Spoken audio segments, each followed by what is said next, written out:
Narito na ang mga malalaking balitang Central Luzon ngayong araw.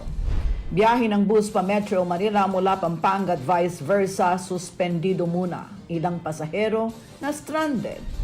MECQ with heightened restrictions ipinatupad sa Mariveles dahil sa pagdami ng COVID-19 cases. 329 milyong halaga ng pananim, produktong pang-agrikultura sa CL, sinira ng habagat. At 40 misa ng taong bayan idinaos kasabay ng ika-40 araw ng pagpanaw ni Pinoy.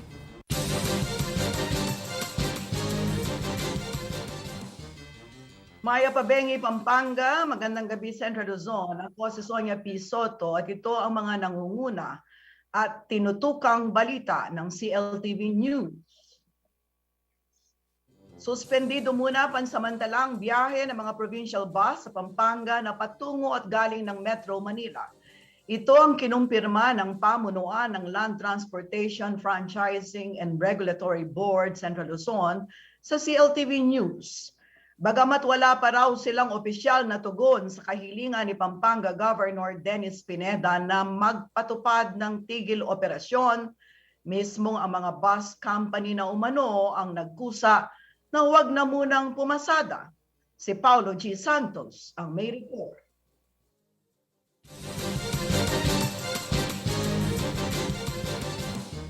Kasunod ng public address ni Pampanga Governor Dennis Delta Pineda nitong July 30, 2021, naipasa sa tanggapan ng Land Transportation Franchising and Regulatory Board o LTFRB Region 3 ang kahilingan ng provincial government na suspindihin muna ang mga operasyon ng provincial bus sa lalawigan patungo at galing ng National Capital Region.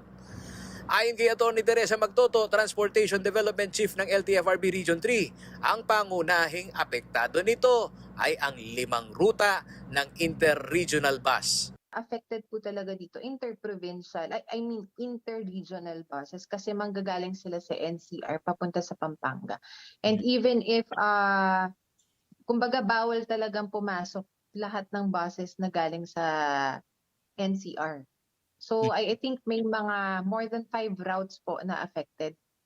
August 2, 2021, naging epektibo ang Executive Order number 17-2021 ni Governor Pineda. Sinabi ni Magtoto na simula pa nitong August 1 ay nagkusa na ang ilang provincial bus company na hindi tumulak ng biyahe dahil sa umiiral na protocol sa quarantine restriction kung saan higit umanong nasusunod ang mga lokal na pamahalaan dito.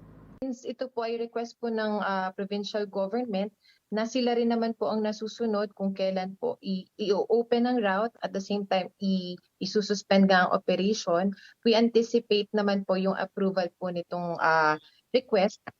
It will be effective po today.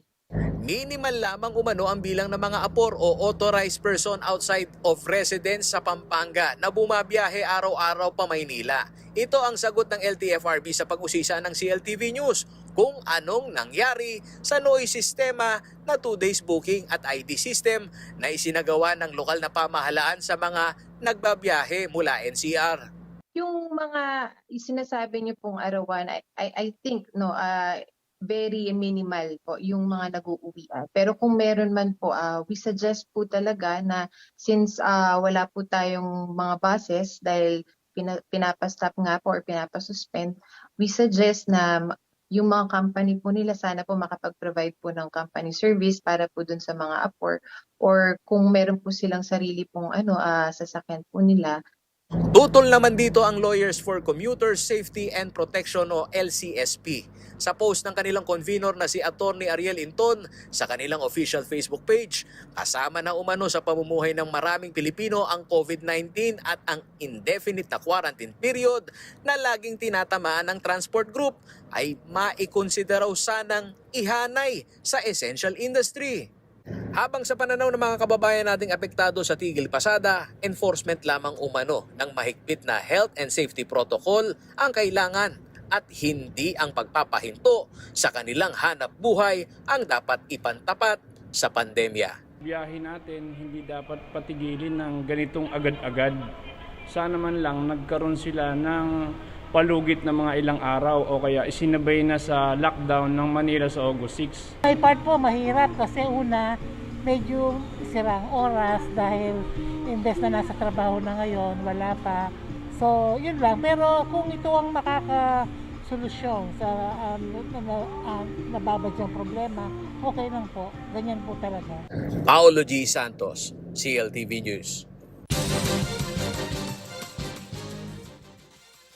At kaugnay ng balitang yan, ilang pasahero patungong Metro Manila ang na-stranded matapos magsuspende ng biyahe ang ilang provincial buses.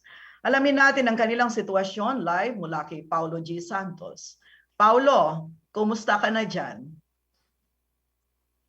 Ate Son, talagang marami dito sa ating mga kababayan ang nabulaga. Pwede natin sabihin nabulaga dito sa kahilingan ng provincial government ng Pampanga na isuspinde ang operasyon ng mga inter-regional bus na patungo ng National Capital Region. Sa dalawang terminal ng bus dito sa Pampanga, partikular na dito sa Mabalacat City Passenger Terminal Complex at dito sa Robinson Star Mill Pampanga, dito sa siyudad na San Fernando. Ate Son, kita mo naman dito sa aking likuran ay antumal na laang nitong mga pasahero na dumarating dito. Pero dyan sa Mabalacat City Terminal, Ate Son, talaga naman dagsa yung mga kababayan po natin na naghahabol na sila makabalik ng NCR para magtrabaho. At ang gusto nilang malaman, Ate Son, bakit, anong nangyari? Dahil meron naman daw dating sistema na sinusunod na 2 days booking at pinapakita yung mismong ID na sila ay miyembro ng APOR para makabiyahe. Isa yun sa katanungan nila kung bakit hindi sila po pwedeng makasakay ng provincial bus dahil yun ang mura, Ate Son, kumpara dito sa ngayon sa ginagawa nilang para-paraan na laang na sumasakay ng UB Express patungo naman dito sa mga karatig natin probinsya sa Central Luzon na merong operational na bus patungo NCR tulad dito sa Tarlac. Meron daw bus na tumatakbo itong Victory Liner patungo naman sa NCR. Habang ito namang ating mga kabalin dyan sa Mabalacat City na ating nakausap, yung ilan sumasakay ng UB Express patungo ng Bulacan at saka naman magpo-cross ng border patungo ng NCR. Ate Son. Paulo, ang intindi ko kasi yung mga dun sa interview mo sa LTFRB. Tama ba? Sinabi nila nagkusa daw ang mga provincial buses na tumigil na ng pasada ngayong araw na ito. Pero alam ko merong letter si Governor kaugnay ng pagpapatigil sa pasada ng mga provincial buses na galing NCR, galing ng Bataan at papunta ng Pampanga. Okay? Ano ang petsang nakalagay dun sa request ni Governor? Kung di ako nagkakamali, kasabay din nitong paglabas nila ng Executive Order number 17 nitong Biyernes, Ate Son, Pero base na rin sa ating pag-usisa ang CLTV News, mahalaga na hindi lang dun sa mga public address ng ating gobernador tayo manindigan, kundi pati na rin dun sa mga dokumento. At itong usapin ng transport sector, Ate Son, pagka pinigil mo yung mobility, ang dami talagang maapektuhan. Kaya noong lumabas itong executive order, agad nating inusisa kung kumusta ito namang magiging takbo ng ating transportasyon dito sa probinsya. At ito nga, nalaman natin, yung mga transport group na humingi na saklolo sa CLTV News, Sir, paki-double check nga kung totoo na isinususpinde itong operasyon ng mga provincial bus dito sa ating lalawigan. At dito nakakuha naman na tayo ng kopya na nitong Biyernes, hiniling ng ating Gobernador Dennis Delta Pineda na pansamantala mo nang suspendehin dun sa bound ng August 2. Itong pagpapa-implementa ng Executive Order, Ate Son, para maiwasan na rin daw itong pagkakontamina itong nakakatakot na Delta variant na COVID-19. Ate Son. Okay, so sa madaling salita, lumilitaw ba na walang abiso na nangyari sa mga mamamayan, sa mga commuters, kung kaya't nagkaroon ng nagka-stranded ang mga ito sa mga bus terminals? Ganun ba? Sa hanay ng transport group, tinapos daw sila ng itong usapin na pagpapaalala dito sa kanilang mga parokyano. Atison, intindido tayo na kapag kami na-stranded at nakikita natin yung laki ng bilang nila, ang ibig sabihin nito, nagkulang ng komunikasyon. Okay, teka muna. Gaano karami ang mga na-stranded dito sa San Fernando, sa mga bus stations sa San Fernando? Dito sa San Fernando, Atison, makikita natin dito sa aking background, pagkapasok mo kasi dito, way back nung nakikita ko ng... Paulo, kaninang umaga dapat, ano? Kasi by now may mga na-stranded pa ba? Ang alam ko kasi kaninang umaga mas marami yung na-stranded. Pero ngayong oras na ito, meron pa diyang naghihintay ng mga bus? Limitado na lang. Ito na lang ang mga patungo ng Zambales at Olongapo. At gaya ng hiling mo din sa akin na malaman natin kung gaano pa kalaki mga na-stranded dito. Kumpara dati, inusisa natin yan sa Siposco dito sa siyudad ng San Fernando. Meron silang contact tracing. Lahat na nagtutungo dito sa mga terminal ng bus, may listahan. At sa pag-usisaan natin kay Louie Clemente, nasaan ba yung listahan ninyo kako yung mga na-stranded? Pero sinasabi nga nila, kakulangan ng tao para mailista yung mga pumupunta dito. Kaya wala din tayong maisa publiko kung gaano kalaki yung mga na-stranded dito sa siyudad ng San Fernando. Mm-hmm. Sabi mo kanina marami ang dagsa kaamo, yung mga na-stranded doon sa Dao naman. Mm-hmm. Tama ba? Oo, Tison. Pansin mo naman dito pa lang sa ating pag-live kaninang hapon, kami ng mga kababayan natin halos nakapila at inaabangan nga yung huling mga babiyahing bus. Kasi kahit papaano, for humanitarian consideration, nitong ilang mga bus company, sinikap pa rin talaga nila na maitawid yung ating mga kababayan na hindi nila inakala na wala ng operasyon itong mga bus company. Pero ito lang, Atison, kinukumpirma rin ni Kuya Elmer Lopez, itong General Manager ng Mabalacat City Bus Terminal, na kailangan muna talaga ng dokumento, Memorandum of Circular, dito sa LTFRB para katunayan na itong panukalang ito ay talagang i-implement. Kasi merong bus company, P2P, sa kaalaman ho ng publiko, lalong-lalo na yung mga OFW na inaasahan lang yung P2P bus company, itong Genesis, banggitin ko na, Tison. Isa yan sa umaapila na wag naman sana umanong itigil yung kanilang operasyon dahil maraming apektado naman na OFW na patungo ng Metro Manila. Sandali lang, Paulo, kasi ang alam ko, ang gobernador ng Pampanga ay sumulat pa lamang naman. Yeah. Ang ultimong maglalabas ng memorandum ay hindi naman ang gobernador, kundi ang LTFRB.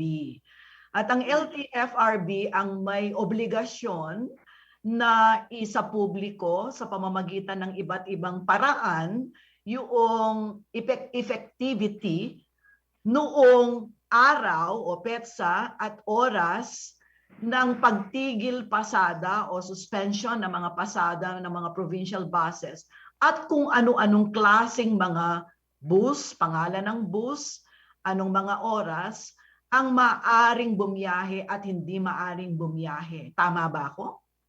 Yes, oo. Iyan ang ating kinumpronta. Dito naman kay Atty. Teresa Magtoto, ang Chief ng Transportation Development ng LTFRB Region 3. Kung dito sa request, kailan namin malalaman na ito'y granted. Pero base na rin sa kanya, sinabi ni Atty. Magtoto, consider as granted na yan dahil ang local IATF naman ang siyang nagbibigay ng permit sa mga tumatakbong public utility vehicle sa isang distrito nila. So, yun ang sabi sa atin. Pero dun sa hinihiling nga, lalo-lalo na itong mga nasa pamunuan ng terminal, Atison, hindi po pwede yung sabi-sabi lang. Kailangan merong dokumento. Okay. So nabanggit mo kanina na para makaluwas ang ating mga kababayan na commuter, sila ay namaraan at dahil sa kanilang pamamaraan, lalong lumaki ang kanilang gastusin. Tama ba yon? Correct, oo. Nakikita naman natin, Ate Son, no, na itong ilang mga public transport, gaya ng taxi kanina, nakita ko pa yung comment ng ating mga netizen. Meron tayong na-interview, sinabi niya na sa isang taxi, hindi na daw niya ginagamit yung metro. Dahil kapag ginamit niya, mas mataas ang babayaran ng isang apor na patungo ng NCR. Kaya ang tanong ko sa kanya, paano mo sinisingil? Labag sa batas yun, Ate Son, yung pangungontrata. Ganon ang nangyayari dito sa ating ilang kababayan na naipit dito sa provision na nag-aawat para makatawid sila ng NCR dahil itinigil nga itong operasyon ng provincial bus dito sa atin sa Pampanga. Okay, Paolo, patuloy mong i-monitor ang nangyayari sa mga bus station siguro itong buong linggo na ito para makita natin kung ano yung mga gagawin, hakbang ng mga kinauukulan, lalo ng LTFRB sa pagsasapubliko ng mga suspensyon ng operasyon ng mga bus at kung alin lamang ang maaring magbiyahe. Para naman sa ganon, ang ating mga kababayan ay hindi gasinong maapektuhan. Pero siyempre, nauunawaan natin na ang nangyayaring ito ay dulot ng pagtaas ng mga insidente ng Delta variant. Kanya lahat tayo ay dapat mag-ingat. Hindi ba, Paolo? Kasama ka na doon. Kanya mag-iingat ka dyan. Maraming salamat sa iyo. Maraming salamat, Ate Son. Paolo G. Santos, nag-uulat. Sa pagbabalik ng CLTV News.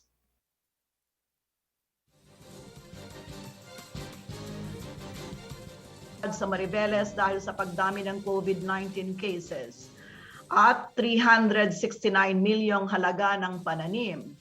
Produktong pang-agrikultura sa CL sinira ng habagat. Manatiling nakatutok para sa iba pang mga nangungunang balita ngayong araw.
Nagbabalik ang CLTV News at sa iba pang nangungunang mga balita. Bunsod ng patuloy na pagdami ng COVID-19 cases sa Mariveles, Bataan, ipinatupad na sa nasabing bayan ang Modified Enhanced Community Quarantine with heightened restrictions. Kung hindi raw mapipigilan ang transmisyon ng novel coronavirus ay posibleng mauwi sa hard lockdown ng buong munisipalidad. Samantala, 18 kaso naman ng mas nakakahawang COVID-19 Delta variant ang naitala sa lalawigan ng Bataan. Si Rainiel Pawid ang may detalye ng balitang yan.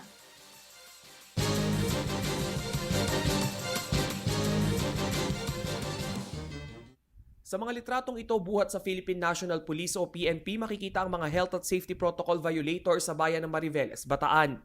Higit isang linggo na ang nakalipas nang magsimulang lumobo ang COVID-19 cases sa lugar dahil sa nangyaring hawaan mula sa Freeport area of Bataan. Dito na naghigpit ang local IATF at itinaas ang protocol sa Modified Enhanced Community Quarantine with heightened restrictions. Sa kabila kasi ng pagtaas ng kaso ng COVID-19, tila nababaliwala na ang ilang minimum health standards upang maiwasan ang virus transmission. Mula March 20 hanggang July 31, umabot na sa 2,531 residente ang lumabag sa pagsusuot ng face mask, curfew, liquor ban at social distancing. Kaya naman sa kanilang bagong guidelines na epektibo simula August 1 hanggang 15, bawal na ang anumang uri ng pagtitipon maging ang pagsisimba. Hinikayat ang lahat na gawin muna ang mga gathering via online.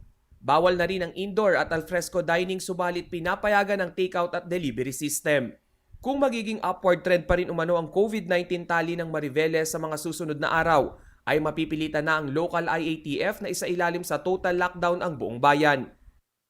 Last option po natin, yung total lockdown ng Mariveles. Kung kakayanin po natin ito, nang mapababa natin ito ng mga partial lang na lockdown, why not? Ayaw po natin na tumigil ang ekonomiya ng buong munisipyo dahil po dito sa COVID. Pero mas mahalaga po talaga ang buhay ng ating mga kababayan kaysa po sa pera. Sa mga pampublikong lugar tulad ng pamilihang bayan, may mga nakatalaga na ring monitoring personnel upang limitahan ang bilang ng mga mamimili na papasok sa loob ng palengke. Nakiusap na rin ang Mariveles LGU sa mga kumpanya na agad ipa-RT-PCR test ang mga empleyadong nagpapakita ng flu-like symptoms. Pag may nilagnat, merong sintomas ng COVID-19, kailangan po mapaswab na po at mag-isolate na. Ito na ang ikalawang COVID-19 outbreak na naitala sa Mariveles. Noong isang taon, 4 na raang empleyado at pasyente ng Mariveles Mental Ward ang tinamaan ng coronavirus. Nananawagan na rin ang LGU sa mga private doctor mula sa bayan at mga karatig lugar upang humingi ng tulong sa kanilang COVID-19 response. As of July 31, 3,901 na ang kumpirmadong kaso sa lugar. 913 sa bilang ay aktibong kaso. 94 naman ang namatay habang 2,894 ang recovered. Samantala, nakapagtala ng 18 kaso ng COVID-19 Delta variant sa buong probinsya ng Bataan, nakasalukuyang nakapailalim sa MECQ. Rainiel Pawid, CLTV News.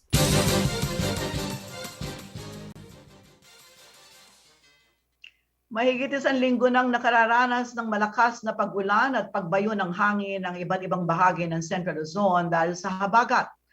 Maliban sa mga ari-arian at libo-libong bahay na nalubog sa baha, napinsala rin ang sektor ng agrikultura sa rehiyon. Batay sa pinakahuling tala, umabot na sa 329 million pesos ang halaga ng pinsala sa mga pananim at palaisdaan. Para sa karagdagang detalye ng balitang yan, makakasama natin live si Rainiel Pawid. Rainiel, kumusta na ang mga magsasaka dito sa ating rehiyon? Yes, Ma'am Son, kalunos-lunos nga yung inabot ng mga kababayan nating magsasaka dito sa Central Luzon. Base nga sa tala ng OCD or Office of the Civil Defense, Ma'am Son, 329,888,308 pesos na po yung agricultural damage sa buong rehiyon. Para sa breakdown, sa Aurora higit 9.8 million na yung napinsala, 55.7 million sa Bataan, 24.1 million sa Bulacan, 45,000 sa Nueva Ecija, 162.8 million sa Pampanga, 67.7 million sa Tarlac at 9.48 million sa Zambales. At so nung naglibot tayo nitong mga nangakaraang linggo, no, nito lamang over the weekends hanggang kaninang umaga, hindi na maipaliwanag ng ating mga kababayang magsasaka yung kanilang sitwasyon dahil mas inuna raw nilang isalba yung kanilang sarili at yung kanilang pamilya bago nga doon sa kanilang kabuhayan. Pero sa ngayon, nung nakita na nila yung sitwasyon na dapa na lahat ng pananim at tila inagos na nga at natabunan na ng putik lahat ng kanilang pinaghirapan, ay hindi na nila alam kung saan sila kukuha ng lakas ngayon para muling bumangon. Yes, Ate Son, dito nga lang sa Pampanga, no, tignan natin siya in a smaller scale. Sa Candaba, 21 million na agad yung napinsala sa agrikultura. At tinanong natin yung lokal na pamahalaan kung ano yung kanilang gagawin para kahit papano ay maisalba nga itong agricultural sector, no, doon sa kanilang LGU. Sinabi nila na meron silang bibigay o ipamamahagi nga ng mga hybrid na seedlings at pati na ang loan assistance para dito nga sa pagbangon ng ating mga kababayan magsasaka. Okay, Rainiel, nakapanayam mo na ba ang Department of Agriculture dito sa Region 3? Yes, Ate Son, no, sa katunayan kapapasok lang ng kanilang mensahe na sila nga ay magbibigay nitong tinatawag din na hybrid seedlings at saka yung certified seeds. Ito yung mga tulong na binhi ng palay na kayang mag-adapt sa ganitong klase ng panahon. So, tinanong natin kung bakit hindi pa ito naibigay bago pa tumungtong itong wet season para hindi na nagkabiglaan nga na ganito. Kanila namang depensa ay patuloy nga yung pamamahagi. So, nagkakaroon ng compartmentalization. Ibig sabihin, kung sino yung mga lugar na project nila na babahain, ay ayun yung priority. Sila yung mga unang bibigyan. Pero unfortunately, Ate Son, sa nagiging daloy ng panahon o yung climate change na tinatawag, yung ilang mga na-project ay sila yung mga hindi masyadong binaha. Gaya na lamang sa Nueva Ecija na umabot lamang sa 45,000 yung naging agricultural damage. Ngayon, Ate Son, ang tinitignan natin is yung sa Bataan at Pampanga na halos hanggang Baywang yung naging baha. So, ibig sabihin, totally wala na mapapapinabangan sa mga agri-products.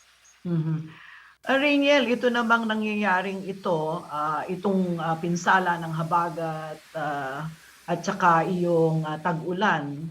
Regular naman yan na nangyayari dito sa Pilipinas, pero lalo't higit dito sa ating rehiyon sa Central Luzon.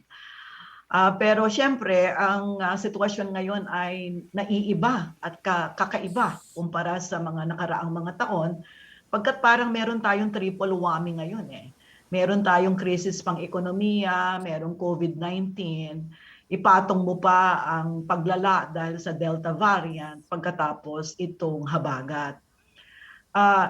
Palagay ko sa ganitong kalagayan na may triple whammy na nararanasan ang ating sektor ng agrikultura, lalo na ang magsasaka, kailangan dito ay ayuda hindi lamang yung mga binhi.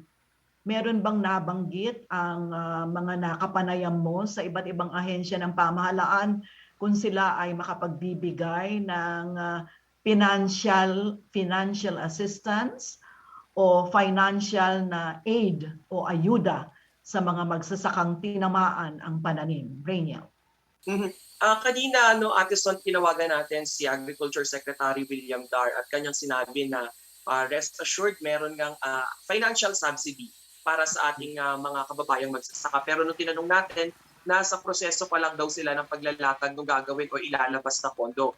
Pero bago dumating itong mga ganitong kalamidad, at least tulad nga ng sinabi nyo na taon-taon ay ganito. So may mga programa na sila para po sa kaalaman pa ng ating mga karehiyon na magsasaka na nais kumuha nga ng tulong. Meron sila dito sa Land Bank na financial subsidy na tinatawag na palay-alay sa magsasaka ng lalawigan lending program.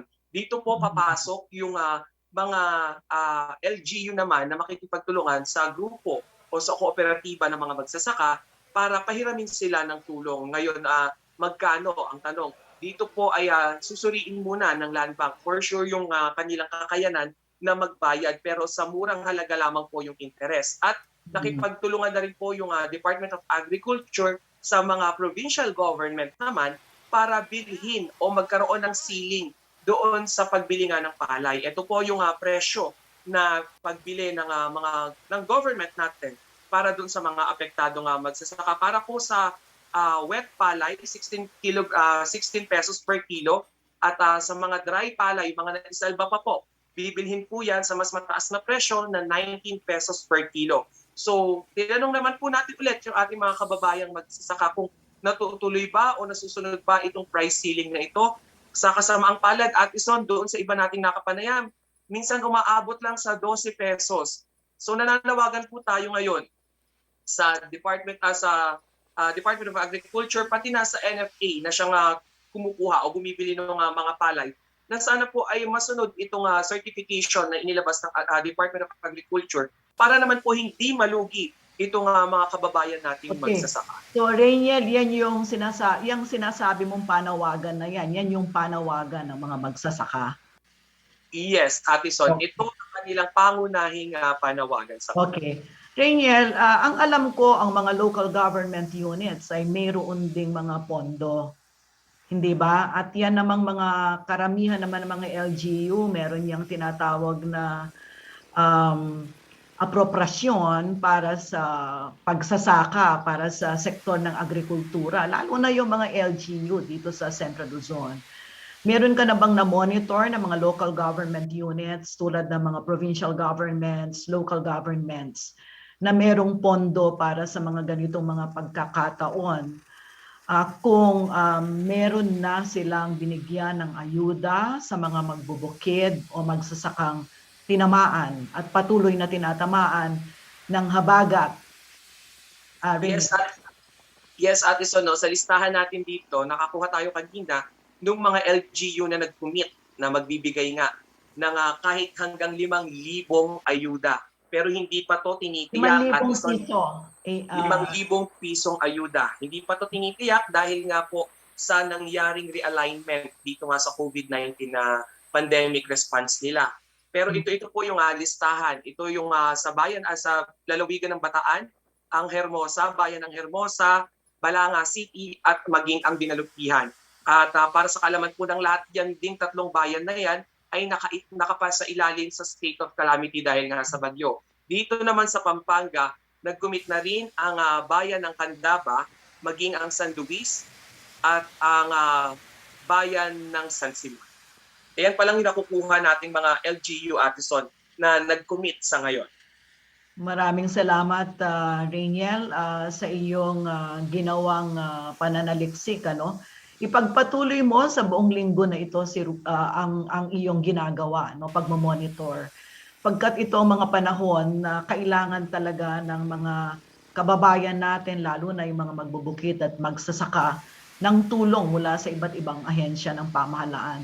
I am sure mayroon pang ibang mga pondo na maaring ilaan ang pamahalaan para sa mga tinamaan, lalo na yung mga LGU na nagdeklara ng state of calamity. Kapag kasi nagdeklara ang LGU ng state of calamity, ibig sabihin, maari na niyang gamitin yung kanyang pondo na nakalaan para sa disaster mitigation at disaster response. Maraming salamat sa iyo, Rainiel Pawit. Sa pagbabalik ng CLTV News, 40 misa ng taong bayan idinaos kasabay ng ika-40 araw ng pagpanaw ni Pinoy. Manatiling nakatutok at magbabalik ang CLTV News.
Nagbabalik ang CLTV News at sa iba pang nangungunang mga balita.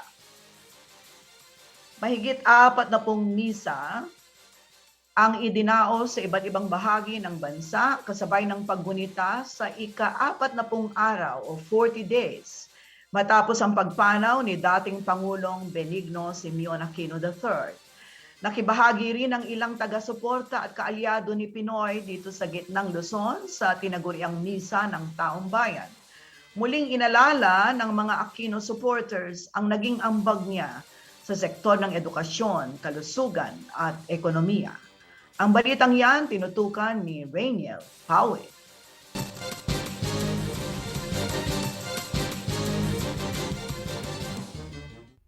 Isang misang idinaos sa Lakeshore Chapel sa Mexico, Pampanga para sa 40 days ng pagkamatay ni dating Pangulong Noynoy Aquino. Dinaluhan ito ng ilang taga-suporta at miyembro ng Liberal Party, ang partido ng yumaong lider ng bansa. Mayroon ding candle lighting ceremony pagkatapos ng misa. Isa lamang ito sa lampas 40 misa sa buong Pilipinas na isinagawa para gunitain ang ika-40 araw na pagkamatay ni Pinoy. Ang mga kaalyado at kaibigan ni Aquino hindi maiwasang alalahanin ang mga naging ambag nito sa sektor ng edukasyon, kalusugan, ekonomiya at maging sa personal na buhay ng karamihan. During Pinoy's administration and under the supervision of Mayor Oca and eventually Kong Oca, a good number of public schools were built, refurbished, equipped, and staffed in the city of San Fernando and the 3rd District of Pampanga. Kami ang itinuring mong lakas bilang pagkilala sa dignidad ng iyong pamunuan. Panata namin isadiwa ang iyong paniniwala. May silbi ang pagsisilbi. Isinabay na rin sa higit 40 misa ang 12th death anniversary ni dating Pangulong Corazon Aquino. Nagsagawa rin ng misa sa St. Columban Church sa Olongapo City at ilang simbahan sa Tarlac. Matapos ang mga misa, ipinalabas din ang mensahe ni Vice President Leni Robredo kung saan sumentro ito sa naging epektibong liderato ni Pinoy. Iba-iba man ang pagkakilala natin sa kanya, hindi maipagkakaila ang katotohanan. Mabuti, mahusay at marangal siyang Pilipino. Naging tapat siya sa kanyang tungkulin bilang Pangulo. Itinuring niya tayong boss. June 24 ngayong taon nang bawian ng buhay si Pinoy dahil sa renal disease secondary to diabetes. Bago maging Pangulo, kinatawan muna ni Aquino sa Kongreso ang ikalawang distrito ng Tarlac mula 1998 hanggang 2007. 2007 hanggang 2010 nang magsilbi siyang senador ng bansa.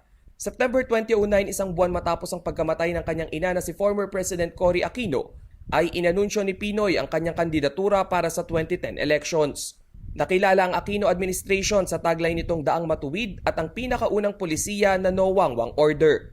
Rainiel Pawid, CLTV News.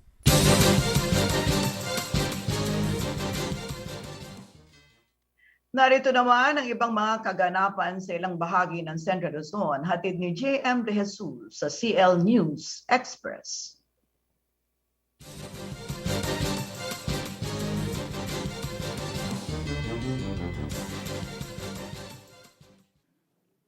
Naitala sa 12.4 milyon ang kabuuang populasyon ng Central Luzon batay sa resulta ng 2020 Census of Population and Housing o CPH.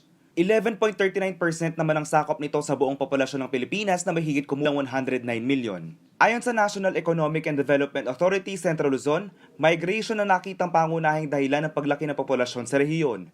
Isa naman sa dahilan ng kanilang migration sa Central Luzon ay ang dami ng oportunidad na makapagtrabaho. Ang probinsya ng Bulacan ang may pinakamalaking populasyon na may 3.7 milyon na sinundan ng Pampanga na may 2.4 milyon, Nueva Ecija na may 2.3 milyon, Tarlac 1.5 milyon, Bataan 853,373, Zambales 649,615 at Aurora na may 235,750. Opisyal na binuksan ang ika-20 negosyo center sa probinsya ng Bulacan na matatagpuan sa bagong tayong munisipyo ng Obando. Mas madali na ang proseso ng pagpapatatag at pagbubukas ng negosyo na tiyak na ikakagalak ng mga residente ng Obando, lalo na sa mga kukuha ng business name. Kalapit na lamang kasi nito ang kuhanan ng business permit sa lugar. Ayon kay Municipal Administrator Bernard Villasor, napapanahon ang pagpapatayo ng negosyo center kasabay ng nalalapit na pagbubukas ng bagong palengke sa bayan. Inaasahang nasa higit kumulang 200 pwesto ang mabubuksan at kukuha ng business names at mga business permits. Makakakuha mga negosyante ng business permit sa Business One-Stop Shop o BOSS sa loob lamang ng 1 oras. Pinasinayaan ng National Irrigation Administration o NIA ang 2 bagong solar-powered pumps sa bayan ng San Isidro at Peñaranda sa Nueva Ecija. Higit kumulang 270 magsasaka ang inaasahang makikinabang sa Independent Power System Irrigation na ito. Matatagpuan ang San Isidro Solar-Powered Pump Irrigation Project sa Barangay Pulo na may higit 300 ektarya. Mayroon itong 159 benepisyaryo sa barangay ng Pulo at Mangga. Ang Peñaranda Solar-Powered Irrigation Project naman ay makikita sa barangay ng San Jose na may 228 ektarya. 114 benepisyaryo naghihintay galing sa mga barangay ng Poblasyon 1, Poblasyon 2 at Santo Tomas sa Peñaranda at Pambuan sa Gapan City. JM De Jesus, CLTV News.